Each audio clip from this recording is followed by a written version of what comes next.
Olá, queridos, mais uma semana juntos, hoje com o nosso episódio dizendo cientificamente. Não é um episódio para falar sobre ciência, fé, espiritualidade, que convergem, que se somam e não se conflitam. Em nenhum aspecto, de nenhuma forma, se contradizem. Pelo contrário, faz sua vida melhor, faz sua vida mais leve, faz a sociedade melhor e uma bênção de Deus, que é o desenvolvimento científico, não é isso?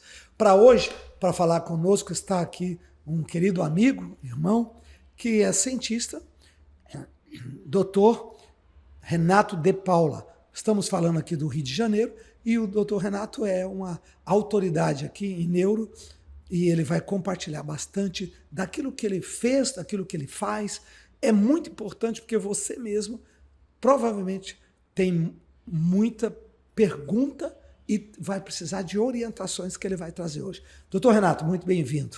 Bispo, meu colega, doutor Robson Rodovalho, é um prazer estar aqui, falar um pouquinho do que nós desvendamos, do que Deus fez.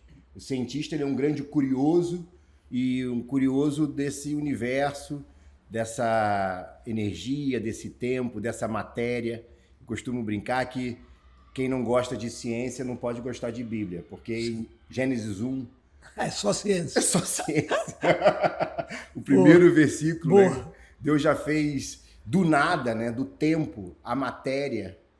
E com a energia que precisou criar. Então ali já tem uma explicação que o cientista só conseguiu traduzir, talvez em maiores detalhes. Então eu só fico cada dia mais encantado com tudo que Deus fez através da ciência, e poder conversar sobre ciência e espiritualidade com o senhor é uma honra. Que bom, maravilha.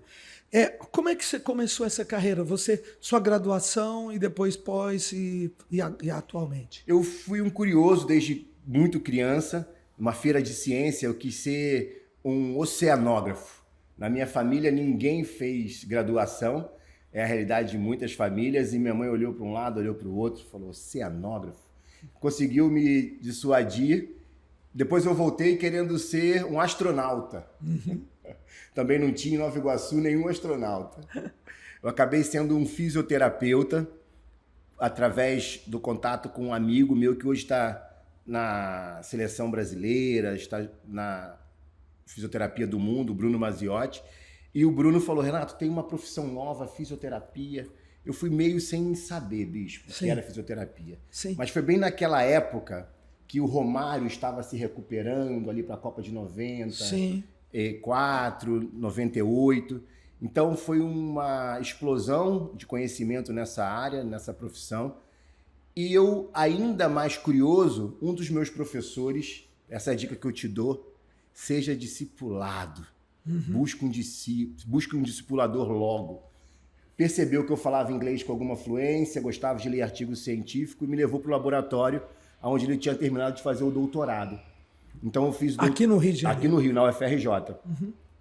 Então eu fiz parte da minha iniciação científica, o meu mestrado, com a professora Marta Sorenson, na Universidade Federal do Rio de Janeiro, estudando contração muscular, mais especificamente de músculos de cobaias que mimetizam, que imitam uma doença rara chamada síndrome de Duchenne.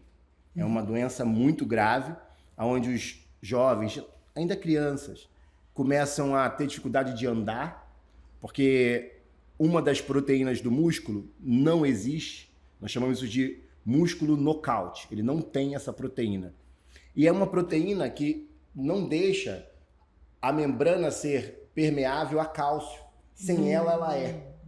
Então, o músculo lesiona, que é natural, todos nós lesionamos o músculo. É bom lesionar o músculo, porque vai haver a recuperação, só que ele não tem esse processo de recuperação.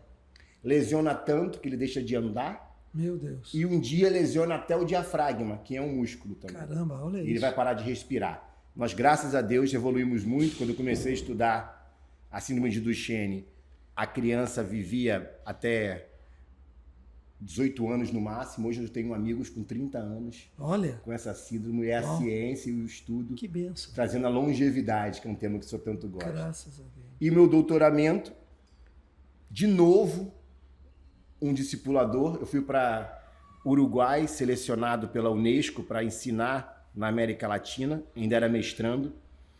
E o doutorando do meu orientador, ele veio no lugar do orientador. Todo mundo esnobou ele, falou assim, o professor não vem, eu não quero ficar com ele. A gente era auxiliar dos professores. E eu fui lá, me dediquei, servi. O que é uma atitude humilde, hein?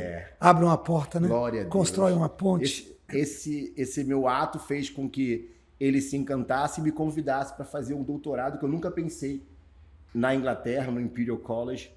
Fazendo uma longa história curta, eu consegui a bolsa. Eu fui o primeiro bolsista da UFRJ a ir para a Inglaterra fazer o doutorado nessa universidade. E uma história de sucesso, principalmente pessoal. A gente cresce muito, né? Claro. Num país. E qual o tema do doutorado? Eu trabalhei com transporte intracelular de organelas dentro de axônios. Então, para vocês entenderem, para eu conversar com o bispo, eu estou fazendo sinapse. Essa sinapse, ela pode ser temporária, ou se for realmente uma grande sinapse, ela se torna duradoura. Para isso é necessário o neurotransmissor sair de uma parte do neurônio, que a gente chama de corpo, e andar pelo neurônio inteiro, que a gente chama de axônio. E sair pelas extremidades dos neurônios, às vezes os dendritos. Só que isso, quem leva é uma proteína, literalmente, que come energia, que a gente chama de ATP, e vai caminhando. Algumas doenças raras, de novo a doença rara na minha vida, a pessoa cresce sem essa proteína, que eu chamo de miosina 5. É a mesma proteína que está no músculo, só que é a miosina 2, da mesma família. E eu estudei como a gente consegue restaurar o transporte intracelular de neurônios que vem sem essa proteína. Que coisa fantástica. Foi fantástico. A gente viu que para restaurar, olha aí de novo, é sempre gente cuidando de gente, né? Sim. Você não precisa botar essa proteína de novo. Se você colocar uma proteína que trabalhe com ela, o pouquinho dessa proteína que existe é suficiente porque ela tem uma auxiliadora. Olha isso. Que nós chamamos de pré-folding protein, que são proteínas que enovelam, dão forma a outra proteína. O universo de Deus é maravilhoso. É lindo. Não dá para pensar numa máquina de trilhões e trilhões de coincidências ser algo por geração espontânea, não ser um projeto de Deus, né? Um design inteligente, né? É um projeto. E hoje, você tem clínica, você está trabalhando nessa direção? Eu trabalho nessa direção. A vida me apresentou pacientes. Então, alunos e pacientes nos moldam o tempo todo. Sim, né? sim. Eu não teria tanta curiosidade se não fossem meus jovens alunos e não teria tanto conhecimento se não fossem os pacientes que se apresentam dia a dia. Então, hoje eu trabalho basicamente dentro do espectro autista. Então, a gente tem uma clínica aqui no Rio de Janeiro que é referência em reabilitação acelerada da neurodiversidade, de neuroproblemas, né? A gente trabalha desde o trauma, as doenças neurológicas crônicas, como Alzheimer, Parkinson, esclerose lateral amiotrófica, esclerose múltipla e as novas, né? Novas, entre aspas, neurodiversidades, que é o TEA e o TDAH. Caramba. Infelizmente, sua clínica é cheia, né? Porque tem muita demanda. É muita demanda. Muita gente sofrendo, muita gente. E só crianças ou adultos ou idosos também? A gente trabalha com todo o público, tá? Para o TEA, a gente trabalha com esporte, basicamente. Olha isso. O que acontece com o TEA, para além da manifestação, que a gente chama de estereotipia, é um cérebro inflamado. Então, esse cérebro precisa desinflamar de alguma maneira. Você em casa, que tem alguém dentro do espectro autista, eu vou te perguntar, ele gosta de se mover ou não? A maioria sabe que sim, que ele não para quieto. Só que se ele tiver como se movimentar com regras pré-estabelecidas, isso vira atividade física. Entendi. Se tiver competindo dentro de regras, isso vira exercício e esporte. Então, o meu grande sonho é que toda mãe que tiver um filho autista hoje fale assim, meu filho pode ser um atleta. Olha, que beleza, hein? Então a gente trabalha em parceria com a Special Olympics, que é uma Olimpíada mundial, que só tem 3 nomes que usam olímpicos, né? O COI, né, o Comitê Olímpico Internacional, o Comitê Paralímpico Internacional e a Special Olympics, Olimpíadas Especiais. Olha isso. Onde ele pode praticar o esporte, voleibol, por exemplo, com pessoas com autismo e sem autismo, homens e mulheres. A gente prepara atletas, na verdade, na minha clínica. Caramba. Então, no projeto que a gente desenvolve, eu tive o privilégio de ser presidente da SUDERJ aqui no Rio, ainda nesse governo do Cláudio Castro, e nós desenvolvemos o maior projeto de esporte para pessoas com deficiência do Estado. Uau, parabéns, Então, que a gente coisa está bonita. muito feliz Coisa de maravilhosa. deixar esse legado aqui na cidade, no estado do Rio de Janeiro. Doutor, na sua experiência, aonde entra fé? Aonde entra espiritualidade para cooperar com a ciência no quesito de recuperação, de restauração? A ciência já prova que se você tem uma esperança no sobrenatural, esse sobrenatural não precisa ser externo a você. Algumas pessoas não têm a crença em Deus, mas têm uma crença em si tão grande que precisam de menos anestésico para fazer cirurgia. Então esse cérebro já está preparado para suportar o que a gente cria e chama de dor. A dor é uma experiência nociva, real ou imaginária. Então, ter fé é suportar essa dor com muito mais resiliência. Então, a fé já não é mais distante da ciência. Sim. A gente não consegue mais separar esse ser. A gente tem que concordar com Paulo.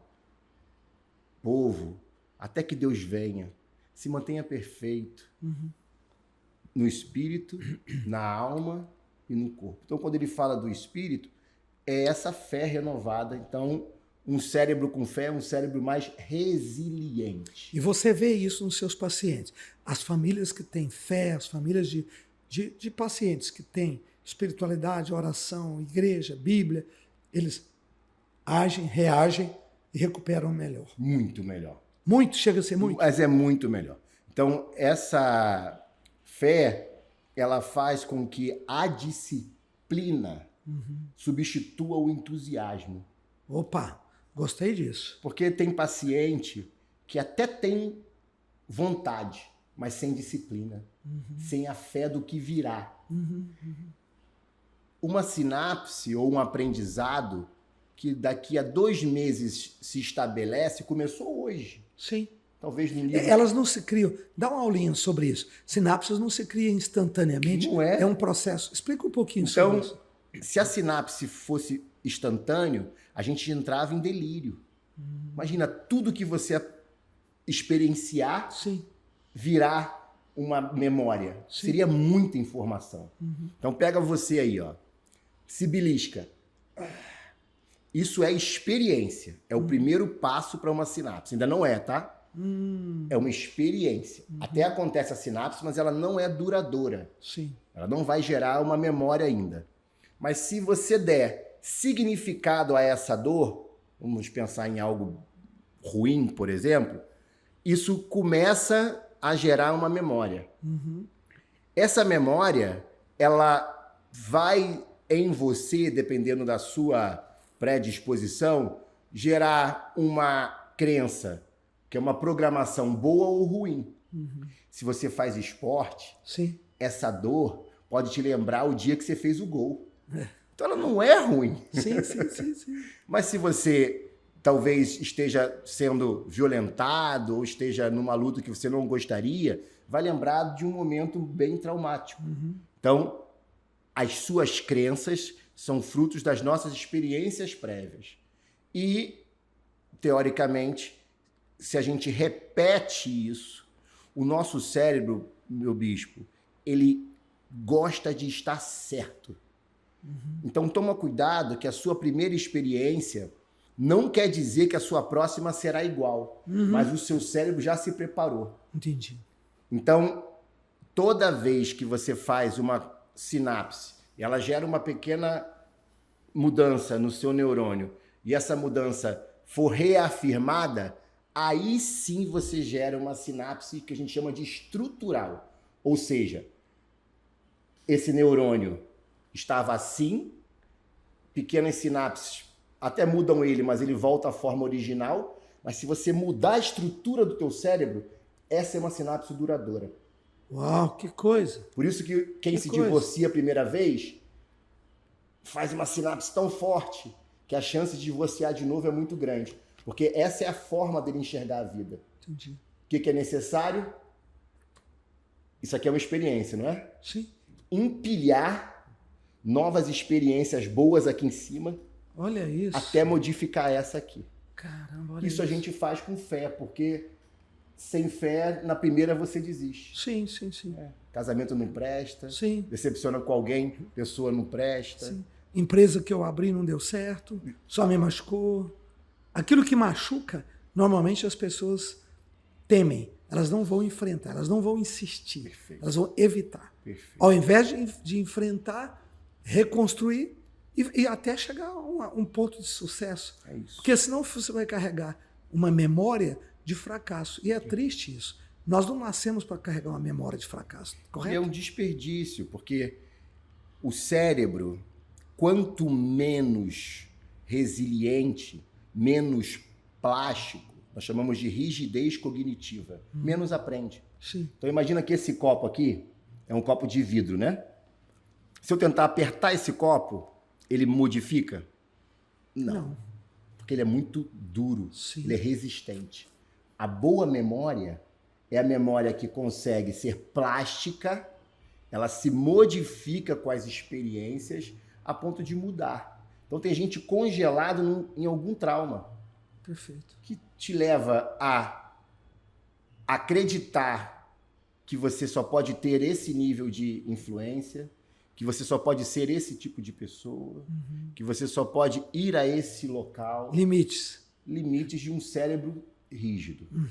E o Deus que a gente crê...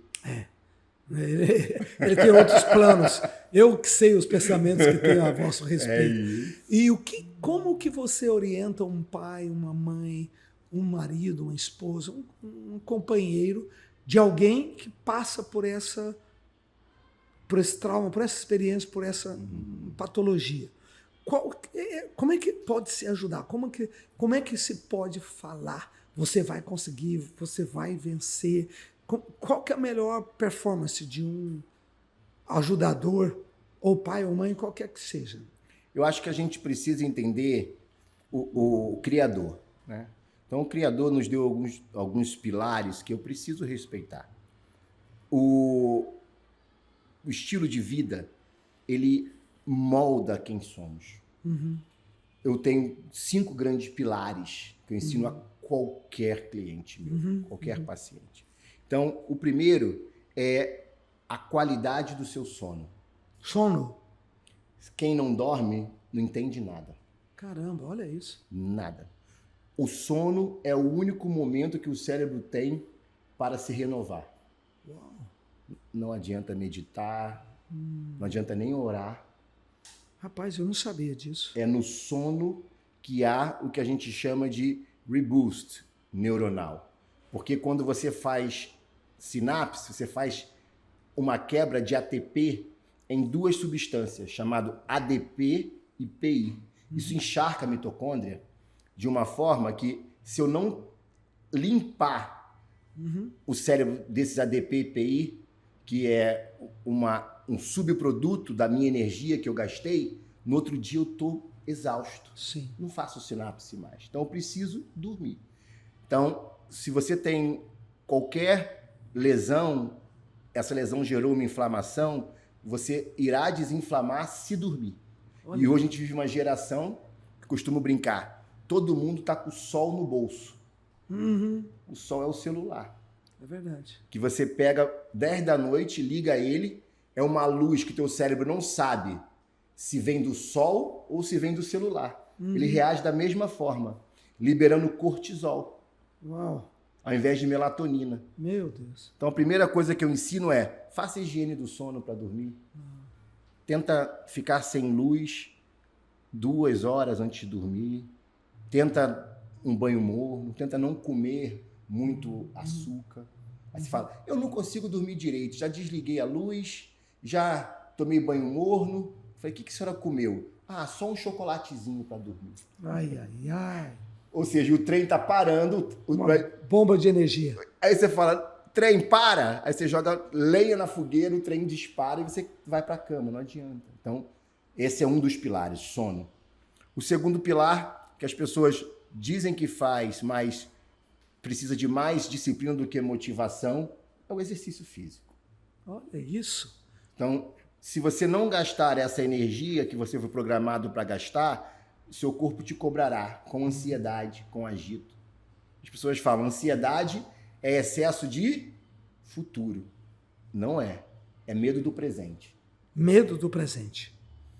Que definição diferente. Quando você não sabe o que fazer agora, seu corpo se comporta catastrofizando o futuro. Uau. Então, para saber o que fazer agora, o primeiro passo tem que ser bem dado. Dormir bem, se preparar, fazer atividade física, acalmar a tua mente. O exercício Duas coisas faz naturais. Dormir e As dicas são exercício. totalmente naturais. O que é isso? Eu costumo dizer que é só voltar ao princípio, volta ao jardim. Sim, sim, sim. Come, bebe, já que eu falei de exercício, comida. Então, se você descasca, você é saudável.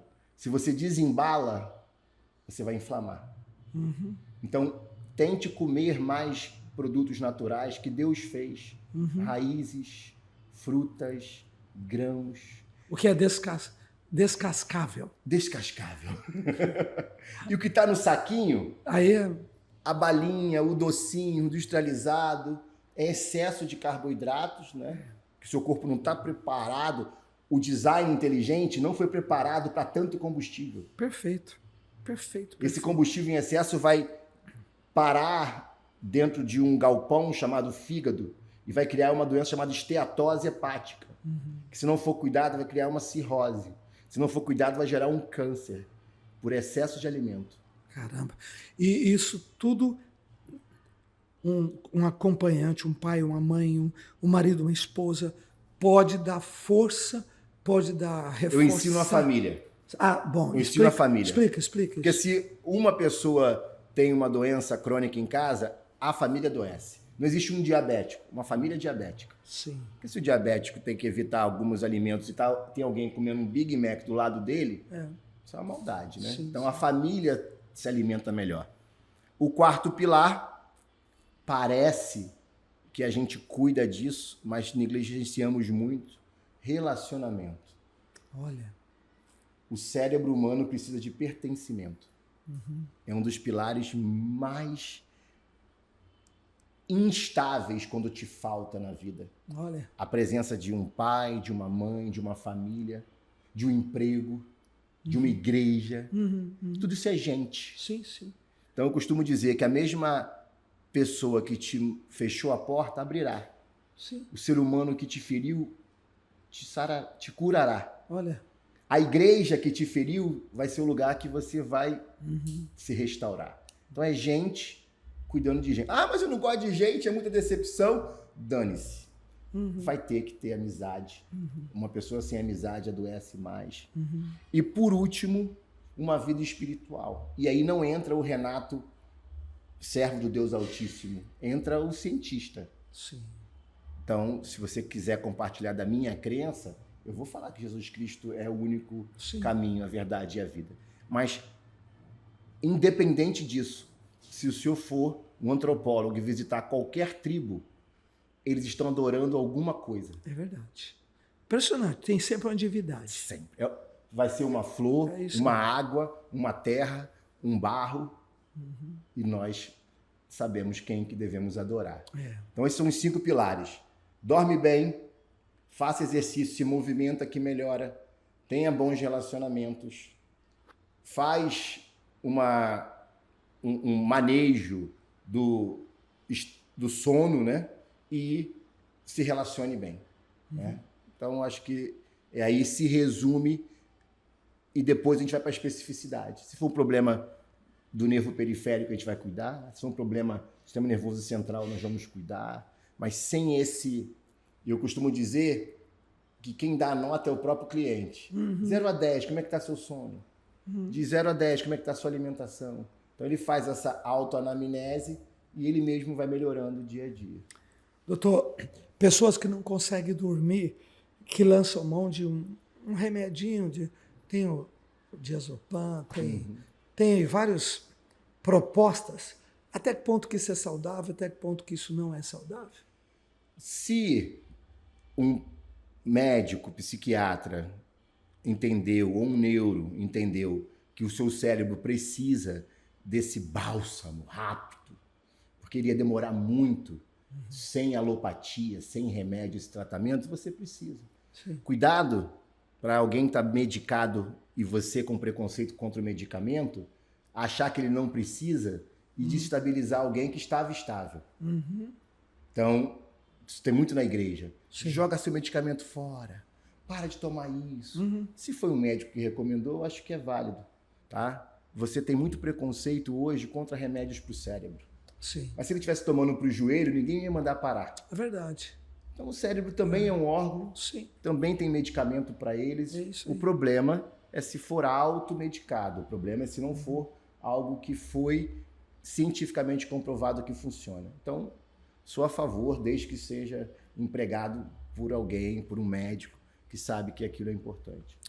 Qual a sua visão para uma sociedade tão enferma como a nossa? Eu acho que nós nunca tivemos tantos pacientes, né, desse espectro da saúde.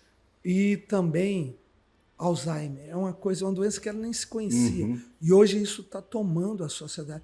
De onde isso vem? Por que dessa pandemia?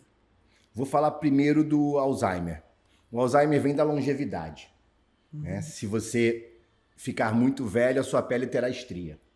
Se você ficar muito velho, a sua coluna terá degeneração óssea e você poderá ter uma hérnia de disco, uma osteoporose. Se você ficar muito velho, os seus neurônios poderão acumular proteínas tóxicas que vão gerar o Alzheimer. Mas para essas três coisas, você pode melhorar. Você pode não expor sua pele tanto ao sol, que é menos ruga. Você pode fazer tanto exercício que seu músculo não sobrecarregará o seu osso e você vai ter menos problemas ósseos. E você pode ter uma vida mais saudável e não ter tanto Alzheimer. Há um estudo muito interessante com freiras em um convento, elas ficaram famosas, um grande legado depois desse estudo, porque eles descobriram que essas freiras tinham menos Alzheimer do que o resto do mundo. E foram descobrir por quê. Elas tinham rotina. Rotina salva o cérebro. Hora para dormir, hora para comer. Existe um ciclo que a gente chama de circadiano, cerca de um dia. Os animais comem no mesmo horário. Olha. Dormem no mesmo horário. A natureza. A natureza toda, a flor abre no mesmo horário, na mesma estação, na mesma incrível, época. Perfeito. E a gente não, a gente come quando quer, acorda quando quer. Então, ter rotina está no manual. Elas se relacionavam entre si, pertencimento. Elas faziam atividade física, olha tudo que a gente já falou no início. Sim. E elas tinham uma alegria na ludicidade. Canto e poesia era a característica do convento. Meu Deus. Então, você cantar, fazer poesia, isso requer literatura, requer formação. Você tem menos Alzheimer. O Alzheimer é mais comum nas mulheres sem instrução. Ah, é? Quanto mais você é letrado, menos Alzheimer você tem. Ah, eu tenho uma professora que teve Alzheimer. Você está pegando a exceção e transformando em regra. A segunda pergunta sobre o espectro dos autistas, do espectro autista, que lá atrás já existia, mas o diagnóstico, bispo, era muito fechado. Para você dizer que alguém era autista, tinha que ser alguém fora das cognições naturais, gravemente afetado, ou seja, tinha um transtorno grave e não se comunicava. Todos os outros não eram autistas. Casos extremos. Casos extremos. Então, houve uma norma diferente do consenso e o leque se abriu. Há autistas que falam, que são verbais, há níveis agora. A gente não fala mais de gravidade, porque todo autismo é grave. Não há autismo leve.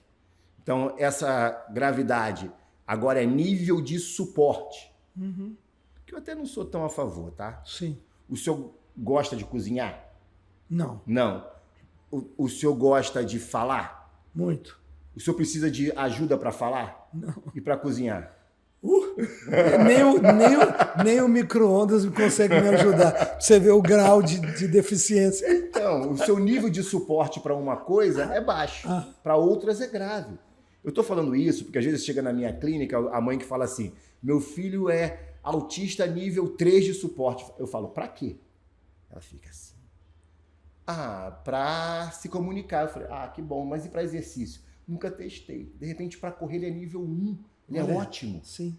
Então, a gente não pode empacotar pessoas em diagnósticos, mas a gente chama de nível 1 de suporte aquele que não tem tanto transtorno, nível 2, que precisa de mais ajuda, e nível 3, geralmente o não verbal, que é mais agitado, precisa de muita ajuda.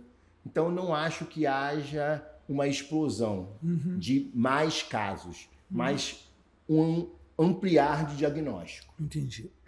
A ciência cresceu, evoluiu e compreendeu mais processos. Mais processos, mais gente do espectro. E há muitos pais que vão na minha clínica e vão fazer a que a gente chama a triagem para saber se o filho é autista e o pai sai com o diagnóstico. Olha isso. Porque tem um Tem caráter também, hereditário grande, tem. Então o pai olha o filho e fala, por isso que eu me comportei assim. Olha. Eu era assim. Eu tô me entendendo. Caramba. Então há muitos autistas diagnosticados na fase adulta. Doutor, vamos falar um pouquinho sobre milagres. Até que ponto que você, como profissional de saúde aí, vê o poder de Deus, a ação de Deus, os milagres de Deus atuando nas pessoas? E por quê? Por que esse milagre acontece numa pessoa e não acontece na outra? Há uma cosmovisão que é única de cada um. Então, eu não tenho como não ser um crente, alguém que crê, porque a minha cosmovisão, o meu cérebro está preparado para isso. Como eu tenho essa cosmovisão, eu costumo dizer que as minhas lentes são assim, eu enxergo coisas que meus colegas não enxergam. Sim. Então, eu vejo milagre no acordar. A possibilidade de você manter um corpo vivo depende de tantos fatores. É verdade. A vida é um milagre. A vida é um milagre. A vida é um milagre. Uma artéria no teu cérebro, uma artéria basilar que vem aqui no bulbo, na ponte e no mesencéfalo, se ela é tão mínima. Se a gente estudasse anatomia, depois você procura aí, polígono de Willis, é um conjunto de artéria tão fina, pastor, que uma pressão intracraniana não tão alta pode romper e você não acordar. Meu Deus. Você fazendo um supino, um pouquinho de pressão alta pode romper numa academia. Então, eu já vejo milagre em muita coisa. E tem muita gente que, na minha formação, cresceu comigo ateu, e hoje eu converso com eles, estão na Inglaterra, estão na Grécia, já falando de... que a gente chama de neuroteologia. Olha. Que eles não querem falar de Jesus ainda, né? Não conseguem. Mas eu tô aos poucos. Um amigo muito, muito ateu, o Mike, Renato, eu estou estudando neuroteologia. Tem um budista aqui que está fazendo meditação e está mostrando o quanto esse cérebro muda com a meditação e com a fé. Olha isso. E eu tento explicar para ele que isso já acontece em todo mundo, num fenômeno chamado de oração. O que é oração, Renato? É uma repetição que acalma teu cérebro. Orar é acalmar o cérebro. Olha. Aquelas palavras estavam confusas, elas começam a se organizar. E organizado é tudo que o corpo precisa para manifestar o milagre.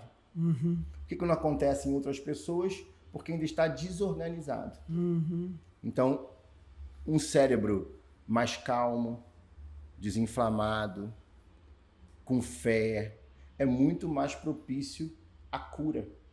E nós vamos chamar isso de milagre. Sim, claro. Tudo é milagre. Mas Sim. esse milagre, que para nós foi o de repente de Deus. Que esse Deus Kairos não está no Cronos. Sim. Não está no... Daqui a um mês, daqui a uma semana. O tempo dele, ó, é muito outro. rápido. É outro. E a gente desacelera muito sem fé. E com fé a gente consegue acelerar processos. Uhum. Então, eu tento explicar que o milagre, você pode dar toda a honra e a glória ao Senhor. Que eu costumo brincar com o meu paciente. Doutor, eu estava com uma dor de coluna tão grande, o milagre aconteceu. Eu visitei o senhor, já estou bom. Eu falei, a honra vai para Deus. Mas eu apliquei uma técnica ali. Né? O milagre teve começo, milagre meio, fim. Teve.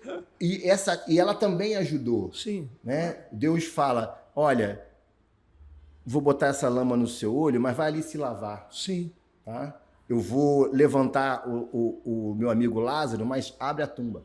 Então, o milagre depende de nós. Sim. Esse milagre passivo, eu tenho uma dúvida, mas o milagre é que você colabora com Deus na oração, na fé, na sua parte, ele vai acontecer na sua vida. É maravilhoso pensar que esse fenômeno, esse efeito científico que vem do milagre é tão benéfico. E as igrejas hoje, às vezes sem nenhum conhecimento científico, mas elas conhecem o caminho da espiritualidade, da oração, da meditação, da leitura da Bíblia. E sem perceber, sem ter nenhuma linguagem científica, eles estão recebendo os benefícios. Verdade. Porque eles creem. Verdade. E se você crê, todo o seu organismo rearranja. Ali os seus átomos vibram em velocidade diferente por causa da energia que está recebendo do poder de Deus. Maravilhoso conversar com quem tem fé. Maravilhoso ver a ótica da ciência, qualquer que seja a sua especialização, mas pelo óculos dessa fé, pelo óculos dessa espiritualidade. Maravilhoso, como o doutor Renato está fazendo aqui. Doutor Renato, passa para nós o seu endereço virtual, porque você está no Instagram, você está no YouTube, e também a sua disponibilidade como médico, como terapeuta para os seus pacientes que precisarem. Então, eu sou um fisioterapeuta. O fisioterapeuta, ele está na prevenção, está na intervenção pós-trauma. Ele conduz você a uma vida mais saudável, com especialização em neurociência. Então, o que você precisar, você me encontra nas redes com Renato de Paula RJ. Tanto no YouTube, no Instagram. Renato de Paula RJ. Renato de Paula RJ. Arroba Renato de Paula. Renato de Paula RJ, você vai me achar, deve ser um dos primeiros a aparecer lá. E tem sempre uma palavra de fé, uma palavra de esperança. E eu quero te presentear com o meu livro. Ah, tá? Esse aqui, né? É esse. Uau. Tá? E tudo se fez, e tudo se faz novo. Tudo se fez, tem um passado. Isso. Eu estou falando de agora. Isso. Agora, nesse tempo presente, tudo está se refazendo. É luz no presente. É luz no presente. A gente tava Como é que você acha esse livro para comprar? Então, esse livro está na Amazon, também está na Livraria Travessa, e lá no meu Renato de Paula, @Renato de Paula RJ, você pode me pedir que a minha equipe vai fazer chegar às suas mãos. Que beleza. E se é uma mamãe, papai ou alguém que precisar te apresentar levar você um paciente, como é que faz? Qual o caminho? Aqui no Rio de Janeiro, a nossa clínica é na Barra da Tijuca, num prédio chamado CEO. Então, também entra lá no Renato de Paula RJ, fala que ouviu aqui. Por lá. Okay. E lá eu te apresento a nossa secretária. Vai ser um prazer cuidar de você. É uma honra. Eu certamente aprenderei mais sobre a vida, sobre a ciência, sobre a reabilitação através de você. Então, eu costumo dizer que tem uma filosofia africana que eu amo, chamada Ubuntu. Ubuntu. Quer dizer, sou Porque nós somos, pastor. Oh, que bonito. Isso é avançado. Do ponto de vista da quântica, isso chama teoria do entrelaçamento quântico. Perfeito. Porque eu serei uma pessoa melhor depois desse podcast. Show! Bom depois demais. dos nossos encontros. Muito bom. Ô, Renato, se alguém não for do Rio e precisar, você atende online? Para começar, online, como é que faz? Sim, tenho certeza. E tenho amigos no Brasil inteiro.